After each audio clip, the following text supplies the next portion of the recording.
The first thing Commander Elias Grant noticed when they landed on Geryon 5 was the smell. It was like burning plastic mixed with rotten eggs, sharp enough to sting his nose through the reinforced helmet.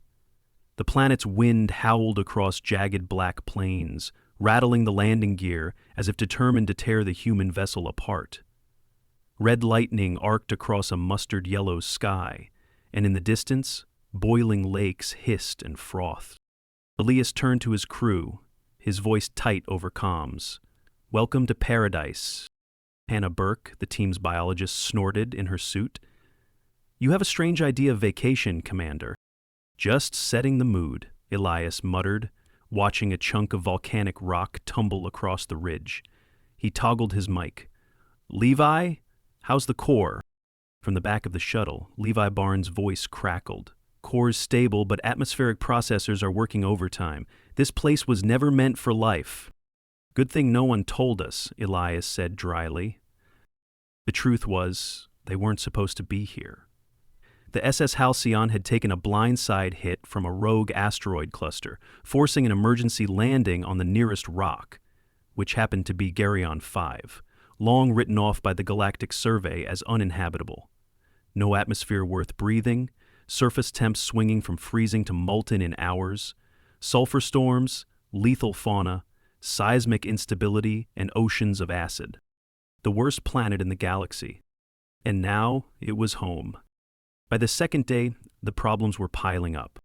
The water recycler jammed, the thermal regulators overheated, the external solar panels blew a circuit during the first electrical storm, and the communications array fizzled under the planet's constant magnetic interference.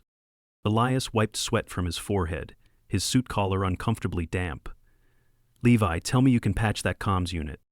Levi crouched over a mess of wires, his dark hair plastered to his forehead. "Define patch. If you mean slap together something that might send a ping without blowing us to bits, maybe. If you mean full transmission to the fleet, not happening." Elias exhaled slowly. "All right. Keep at it. Hannah, any luck with local resources?" Hannah was up to her elbows in a sealed container, scraping soil samples. She looked up, eyes gleaming with excitement. "This stuff's nasty, but underneath I'm getting trace minerals, iron, calcium, even some organic residues. If we can process it right, we might pull water and nutrients." Levi snorted. "So you're saying the ground's poisonous, but it's nutritious poison?" Hannah grinned. "Exactly." Elias felt a flicker of something stubborn rise in his chest. They weren't dead yet. By the first week, the crew was transformed. They had built makeshift shelters out of reinforced shuttle plating and local rock, buried their batteries deep to insulate against thermal spikes, and crafted windbreaks to deflect the worst of the storms. When the acid rains came, they huddled inside while Hannah collected samples, somehow fascinated by the destruction outside. Levi rigged a backup power grid from scrap, occasionally shouting triumphantly when something sparked to life. Elias watched it all with a mix of awe and bone-deaf fatigue. His ribs ached from where a supply crate had pinned him during the landing, and the bruise along his side throbbed constantly. He refused to limp, though. If the crew saw him stagger, they'd worry. On the 10th night, as the winds howled and lightning split the sky, Elias sat outside on an overturned crate, looking over the bleak landscape. Levi dropped beside him, handing over a canteen. "Drink up, boss. Best recycled water on Geryon 5. Elias chuckled quietly, taking a sip. The metallic tang was sharp, but it was water. He tilted his head back, watching the storm rage across the horizon. "You ever think," Levi said after a while, "we're not supposed to survive this?" Elias looked at him, a slow smile tugging at his mouth. "No. I think we're exactly the kind of fools who do." The first sign of local life came on day 12. Hannah was the first to notice it. A flicker at the edge of camp, just outside the lights. Elias joined her, rifle in hand, muscles tense. At first all he saw was motion, a blur weaving between boulders. Then it stepped into the open. The creature was sleek and reptilian, with 4 legs and eyes like polished opal. It watched them carefully, its body low to the ground, tail flicking. It looked as though it had been shaped by the worst of this planet. Armored skin, heat-shedding fins, claws meant for gripping jagged stone. Elias raised his rifle slightly. "Don't," Hannah whispered. "It's not attacking." And it didn't. The creature gave one last look, then slithered away into the rocks. Back in camp, Elias mulled over the encounter. "If there's life," he murmured, "we're not just squatting on a dead rock." Levi stretched his arms over his head, yawning. "Great, maybe they can teach us survival tips." Hannah's eyes gleamed in the firelight. "Or maybe we can learn how they do it." By the end of the second week, something strange happened. The crew stopped talking about rescue. It wasn't that they had given up. Every morning, Levi still tried to rig the comms. Every evening, Elias scanned the horizon for signs of a passing ship. But slowly, their conversations shifted. They debated how to reinforce the shelters, how to cultivate fungal growths Hannah had discovered in underground crevices, how to trap and study the smaller local creatures, some of which appeared drawn to the human camp. Elias found himself rising before dawn to check the thermal regulators, taking a strange satisfaction in the familiar rhythm. His ribs still ached, but the sharp pain had faded to a dull reminder. One night, as the 3 of them huddled in the main shelter, Levi tilted his head back and laughed at something Hannah said. "You know," he grinned, "this is probably the worst planet in the galaxy." Elias smiled faintly, gazing out at the battered tents, the sulfur-streaked sky, the sharp-toothed stars overhead. "Yeah," he murmured, "and it's perfect." By the 3rd week, the camp had a name. Elias hadn't meant to name it. It slipped out one morning as he limped past the rigged windbreaks and patched solar array, ribs still sore but healing. "Welcome to Camp Resilient," he muttered, half to himself. Levi, overhearing as he hauled a container of collected thermal moss, barked a laugh. "Resilient, huh? I like it." The name stuck. That same day, Hannah discovered the first underground water pocket. It was buried beneath brittle stone, sealed from the surface's poisoned rains. When she broke through the crust and the moisture beaded up on her gloves, she let out a shout that brought Elias and Levi running. They siphoned the water through a triple filtration system, cobbled together from medbay parts. And when the first sip came through clean, Elias couldn't help but grin. "Perfect," he whispered, the word tasting like victory. But Geryon 5 wasn't done testing them. A week later, the ground quaked. It came without warning, a deep, bone-rattling tremor that sent crates tumbling and cracked the shelter supports. Elias barked orders as Levy scrambled to secure the generator, and Hannah dove for the storage modules before they could topple. The quake lasted only minutes, but the aftershocks came for hours. When the ground finally stilled, Camp Resilient looked battered but intact. The comms array, however, was a twisted wreck. Elias crouched beside it, running a hand through his dust-caked hair. His chest ached, not from his ribs, but from the weight in his lungs. Levi appeared at his side, hands on his knees, panting. "Well, it's official," he said between breaths. "This planet hates us." Elias pushed to his feet, wincing. "Then we'll just have to love it harder." Hannah snorted behind them. "That's the most stubborn thing I've ever heard." The next challenge came from the local wildlife. The sleek reptilian creatures nicknamed skitters by Levi returned in greater numbers. At first, they remained cautious, watching from the rocks. Then, one night, a group of them tore into the food stores, shredding through reinforced containers with terrifying precision. Elias woke to alarms blaring and sprinted into the night, ribs protesting every step. He arrived to find Levi swinging a flashlight wildly, while Hannah tried to shoo the creatures back with a long pole. "Hold fire," Elias yelled, heart-pounding. "We're not killing them unless we have to." It took hours, but they rigged up barriers with spare metal sheets and an electrified perimeter from the gutted comms array. By dawn, the camp was secured. Elias sank onto an overturned crate, sweat dripping from his brow. "Commander, Hannah said gently. You need to rest. Elias let his head tip back, eyes closed. Despite everything, the crew adapted. Levi built a passive cooling system using thermal differentials between the surface and underground pockets. Hannah cultivated edible mold species in the filtered water chambers. Elias designed drills from shuttle debris to expand their shelter downward, away from the punishing surface. When a fresh storm rolled across the horizon, pelting the land with acid rain and jagged lightning, Camp Resilient hunkered underground, warm and dry. By now, Elias' ribs had mostly healed, though the occasional deep breath reminded him of the injury. He moved more easily, sleeping better, and found his mind sharper as survival slowly turned into life. One day, while surveying the ridges, Hannah rushed back to camp breathless. Elias, you need to see this. They followed her past the western boundary, over a sharp rise, to where a vast basin spread below. In the heart of the basin lay a mineral lake, and scattered along its shores crude shelters. Not human. Elias crouched, scanning the horizon. Abandoned? Hannah shook her head. I saw movement. They're alive. Elias's mind raced. A native intelligent species, or stranded off-worlders like them? Either way, it changed everything. We approach carefully, Elias murmured. No sudden moves, no weapons raised. Levi, prep a signal beacon. If they're stranded, they'll recognize help. If not, we adapt. The first meeting was tense. The figures emerging from the basin were tall, thin, and wrapped in metallic exosuits.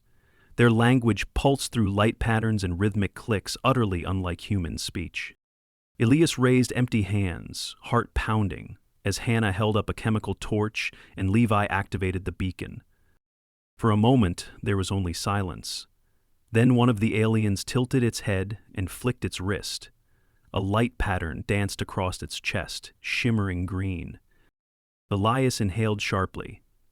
That's a peace signal. Communication was slow, clumsy, built on gestures, drawn symbols, and shared observations. But after 3 days, they learned the visitors were survivors, a research group marooned decades ago, presumed dead. They had made Geryon 5 home. Elias' chest tightened, his mind catching on the realization. We're not just survivors, he murmured to Hannah and Levi one night, staring into the firelight. We're building something. Hannah smiled softly. Told you this place was perfect. As the weeks rolled on, the two camps merged efforts. The aliens taught the humans how to harvest minerals safely and tap geothermal energy. In return, the humans shared survival tools, medical care, and shelter reinforcements. The once desolate Camp Resilient became a bustling outpost. Half human ingenuity, half alien adaptation, all thriving in defiance of the odds. Elias stood one evening on the ridge, watching as humans and aliens worked side by side, laughter and flickering lights blending under the scarred, storm-tossed sky. His ribs ached faintly, but he welcomed the reminder. Pain, like the planet itself, had become part of the strange perfection they'd built. With a quiet breath, Elias murmured, Yeah, this'll do. By the 4th month, Camp Resilient was no longer just a name, it was a living, breathing settlement. Elias watched as the last of the fusion lamps flickered to life along the camp perimeter. The once shattered solar panels now formed a hybrid grid linked to geothermal vents, humming steadily thanks to the alien tech integrated by the combined crews.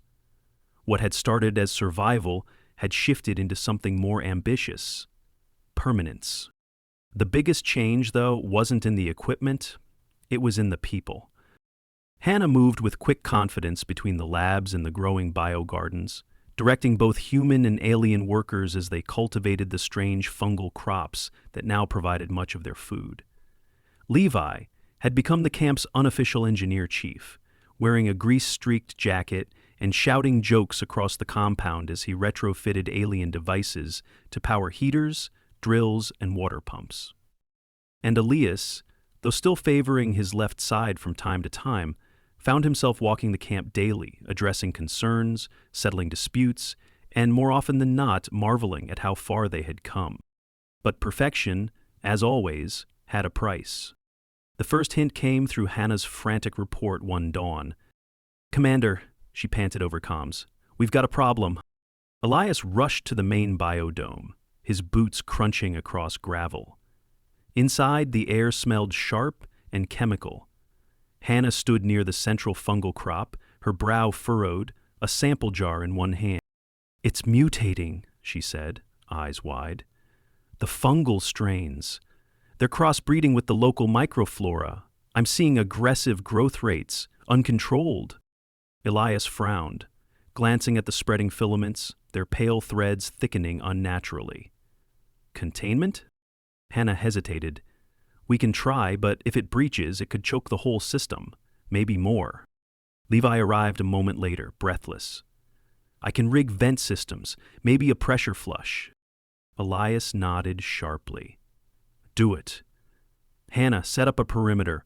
If we can't control this, we cut it loose." No one argued. They had learned by now. The planet demanded respect. For 2 sleepless days, the camp fought back the fungal bloom.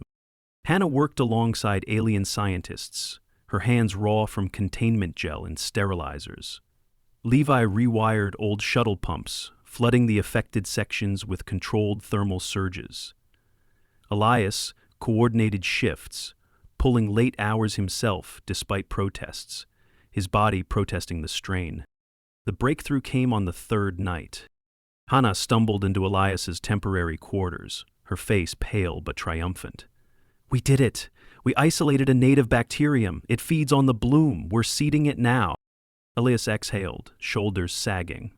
"Good work, all of you." As the sun rose weakly over the battered camp, Elias stood with Hannah and Levi, watching as the biodomes pulsed with a quiet, contained glow. "We've fought this place every step," Levi murmured, "and it just keeps throwing more at us." Elias looked out over the cracked earth, the sulfur-streaked sky, the humming life around him. "Maybe that's why it's perfect," he said softly. "It doesn't let us stop." By mid-year, the first long-range communication breakthrough came. The aliens' signal-amplifying crystals, combined with the Halcyon salvage relay, sent out a narrowband distress call past the planet's magnetic chaos. When the reply came weeks later, it was brief but unmistakable. "Signal received. Expedition team en route. Estimated arrival 4 months." The news rippled through Camp Resilient like wildfire. For hours, the camp celebrated. Levi passed around ration bar cocktails. Hannah danced barefoot through the mess hall, and even the aliens joined, their exosuits flickering with bioluminescent patterns the humans were starting to read as joy.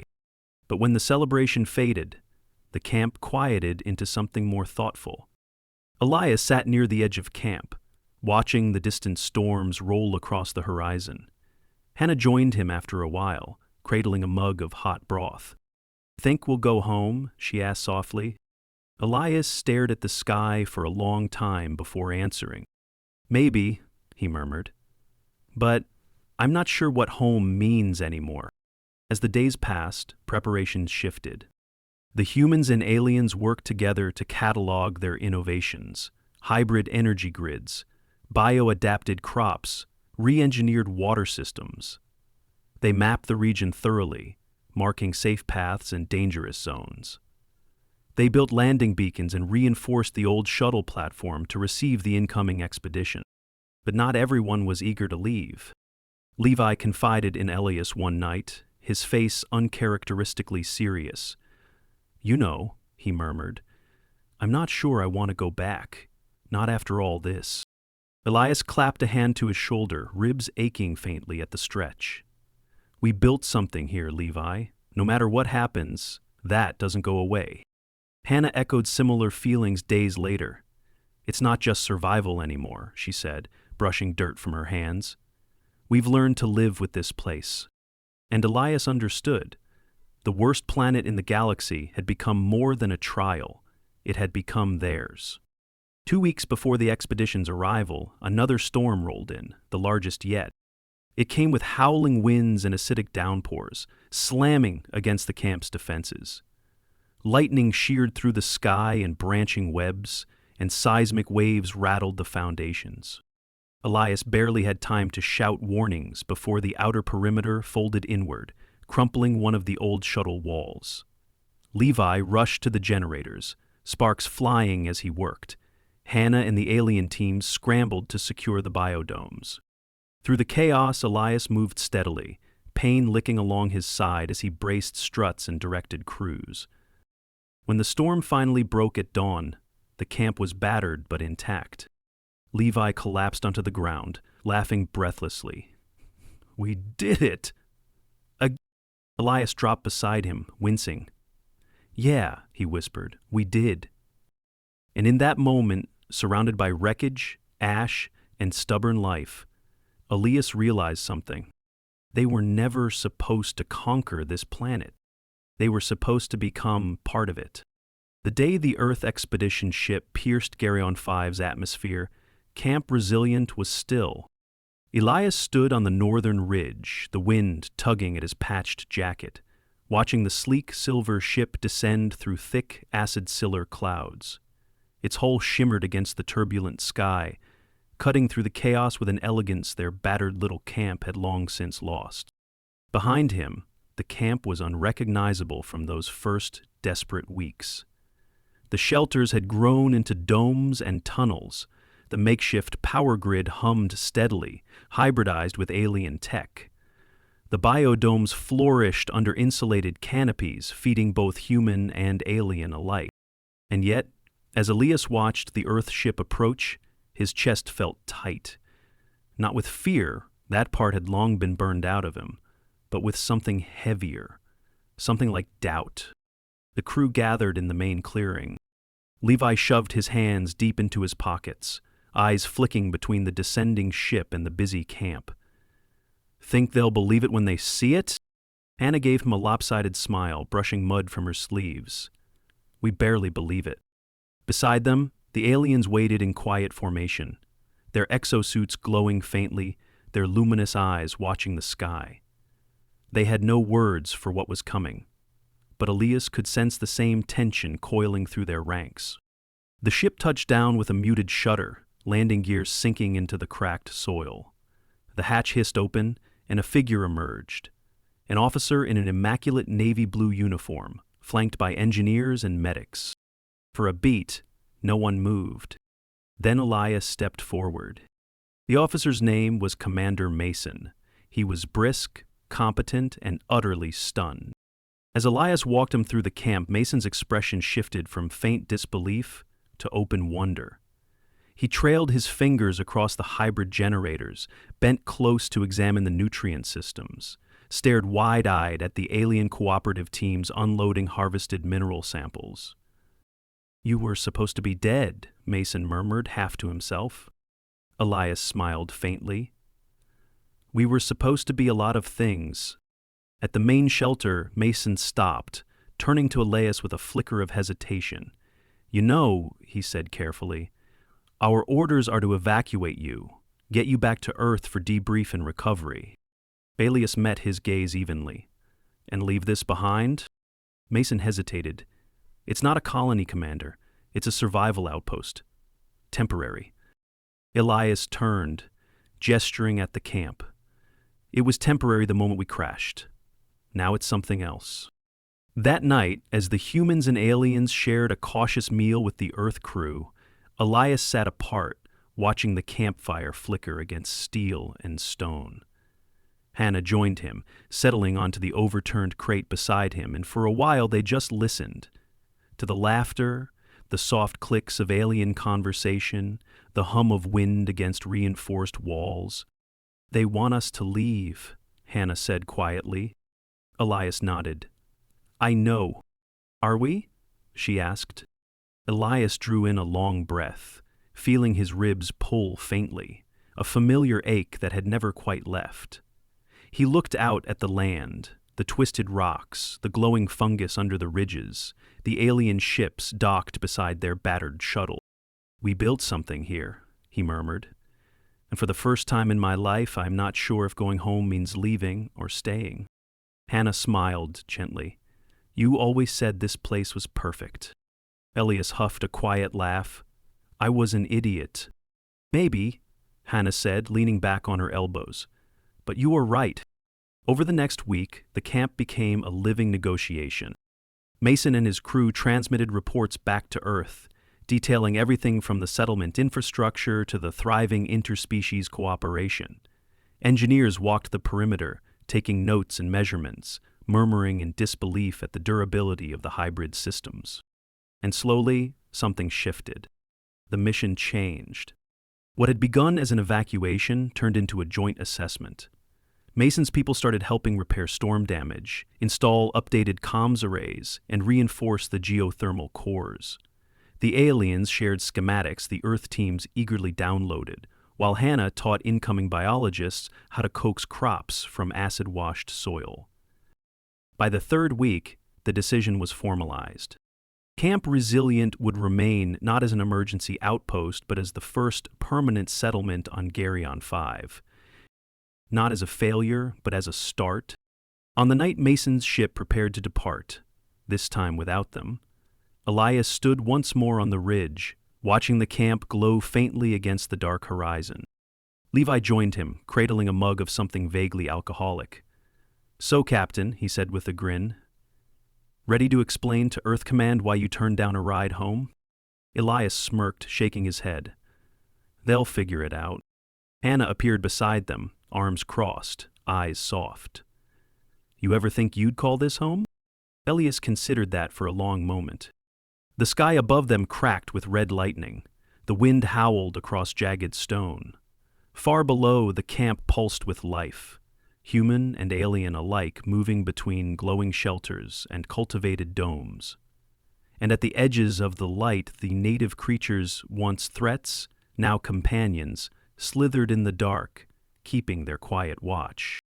Elias drew in a slow breath, feeling the sharp, biting air fill his lungs. Yeah, he murmured. I think I did.